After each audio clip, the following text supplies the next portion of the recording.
Assalamualaikum warahmatullahi wabarakatuh. Selamat siang anak-anak, kembali lagi pada mata pelajaran kebaharian. Pada bab 2 ini, kita akan membahas tentang lingkungan hidup dan ekosistem laut. Oke, let's check it out. Sebab yang akan kita bahas hari ini, yang pertama adalah definisi lingkungan hidup laut, yang kedua adalah pengertian ekosistem laut, yang ketiga adalah zonasi, dan yang keempat adalah jenis-jenis ekosistem laut. Oke, langsung saja kita akan membahas tentang definisi lingkungan hidup laut. Definisi lingkungan hidup laut. Lingkungan hidup adalah segala sesuatu yang ada di sekitar manusia yang mempengaruhi perkembangan kehidupan manusia, baik secara langsung atau tidak langsung. Sedangkan lingkungan hidup Indonesia merupakan wawasan Nusantara yang menempati posisi silang di antara dua benua dan dua samudra. Dua benua yakni benua Asia dan Australia, dan dua samudra di sini yang dimaksud adalah Samudra Hindia dan Samudra Pasifik. Indonesia memiliki iklim yang tropis dan tempat warga Indonesia menyelenggarakan segala kehidupan bernegara dalam segala aspeknya. Itu adalah definisi dari lingkungan hidup Indonesia.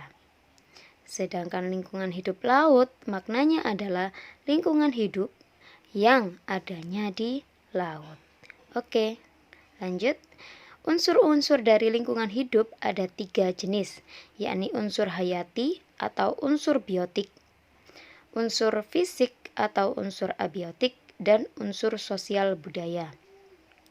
Untuk unsur hayati atau unsur biotik adalah unsur lingkungan hidup yang terdiri dari makhluk hidup seperti manusia, hewan, tumbuhan, dan juga jasad renik.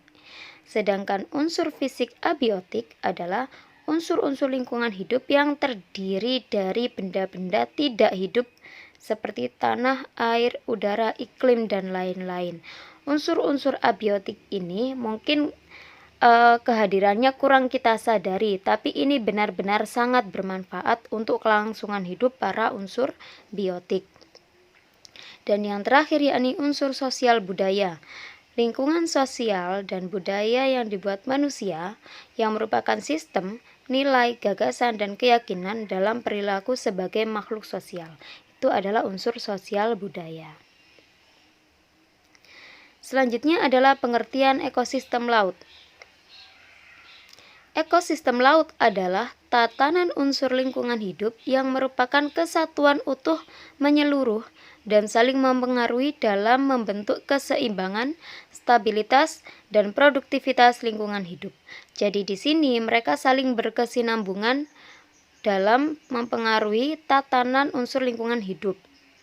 Ciri-ciri umum lingkungan hidup adalah yang pertama, memiliki salinitas tinggi. Semakin mendekati khatulistiwa semakin tinggi. Maksudnya apa? Dia kadar keasinannya itu tinggi. Semakin dekat dengan garis khatulistiwa, maka kadar asin dari laut itu semakin tinggi. NaCl mendominasi mineral ekosistem laut sehingga mencapai 75%. Ini yang menyebabkan kenapa air laut asin, karena kadar garam mendominasi mineral ekosistem laut di situ. Kemudian, iklim dan cuaca tidak terlalu berpengaruh pada ekosistem laut. Dan yang terakhir, memiliki variasi perbedaan suhu di permukaan dengan di kedalaman.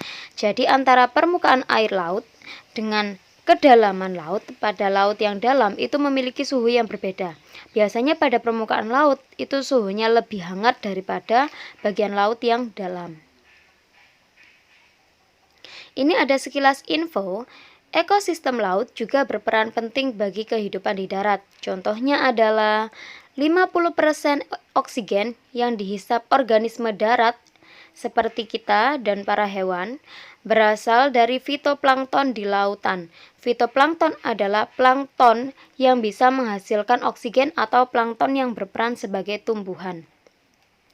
Kemudian info yang kedua, Habitat pantai merupakan kawasan paling produktif di bumi.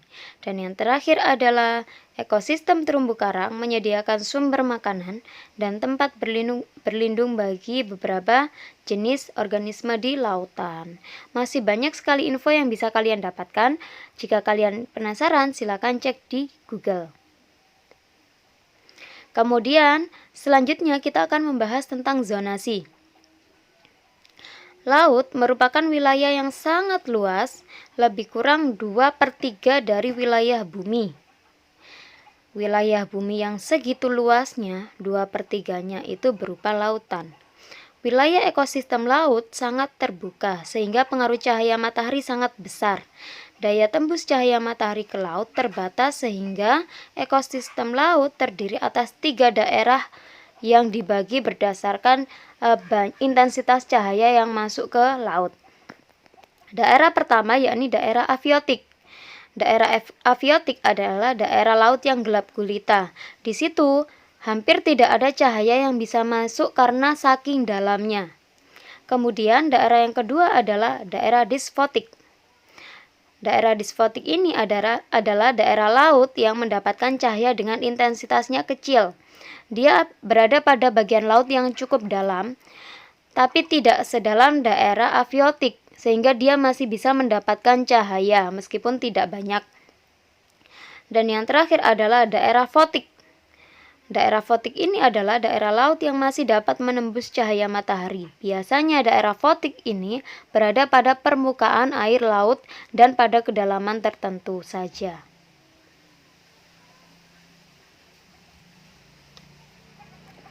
Selain zona laut berdasarkan banyak intensitas cahaya yang masuk, zona laut juga dibagi berdasarkan jarak dari pantai dan kedalamannya. Jika dibagi berdasarkan jarak dari pantai dan kedalamannya, zona pada laut terbagi menjadi 3, yakni zona literal, zona neritik, dan zona oseanik.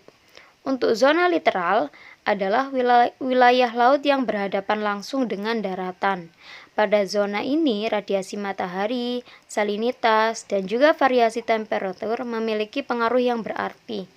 Makhluk hidup yang menempati wilayah ini adalah berbagai jenis ganggang, bintang laut, teripang, cacing laut, kepiting, dan masih banyak lagi. Zona litoral ini biasanya adanya di pantai atau wilayah laut yang berhadapan langsung dengan daratan. Yang kedua adalah zona neritik. Zona neritik adalah bagian laut yang masih dangkal, masih bisa ditembus cahaya matahari hingga ke dasarnya, kedalaman maksimal 200 meter. Makhluk hidup yang menempati wilayah ini adalah nekton, plankton, neston, dan berbagai jenis beston. Yang terakhir adalah zona oseanik. Wilayah ekosistem laut lepas yang kedalamannya tidak dapat ditembus cahaya matahari sampai ke dasar, sehingga bagian dasarnya paling gelap, itu disebut sebagai zona oseanik. Terdapat termoklin di situ karena perbedaan suhu. Apa sih termoklin itu? Termoklin adalah keadaan di mana air laut tidak bisa bercampur karena terjadi perbedaan suhu. Silakan cek di Google jika kalian masih penasaran. Pada daerah oseanik ini terdapat banyak sekali ikan. Karena saking luasnya zona oseanik, maka zona tersebut terbagi lagi berdasarkan kedalamannya. Dia dibagi menjadi 2 wilayah, yakni wilayah batial. Wilayah batial adalah wilayah laut dengan kedalaman hingga 200 meter. Sedangkan selanjutnya adalah wilayah abisal. Wilayah abisal ini adalah kedalaman laut dari 200 ke bawah. Jadi lebih dari 200 meter itu sudah masuk wilayah abisal. Untuk lebih jelas silakan perhatikan gambar di samping gambar ini. Ini adalah gambar pembagian zona laut berdasarkan kedalamannya. Oke, perhatikan, dari permukaan hingga 200 meter itu adalah zona batial. Selanjutnya, setelah itu dia terbagi lagi menjadi zona abisal. Karena zona abisal ini juga sangat luas, dia terbagi menjadi 3 zona. Mesopelagik, batiopelagik sama abisal pelagik. Untuk mesopelagik dia adalah kedalaman dari 200 meter hingga 1000 meter. Ini mesopelagik. Selanjutnya untuk batiopelagik dia kedalaman dari 1000 hingga 4000 meter. Ini adalah batiopelagik. Dan yang terakhir abisal pelagik itu kedalaman dari 4000 meter hingga 10.000 meter di bawah permukaan air laut. Ini adalah abisal pelagik. Pada bagian oceanic pelagik atau bagian batial tadi ya, itu daerahnya daerah fotik.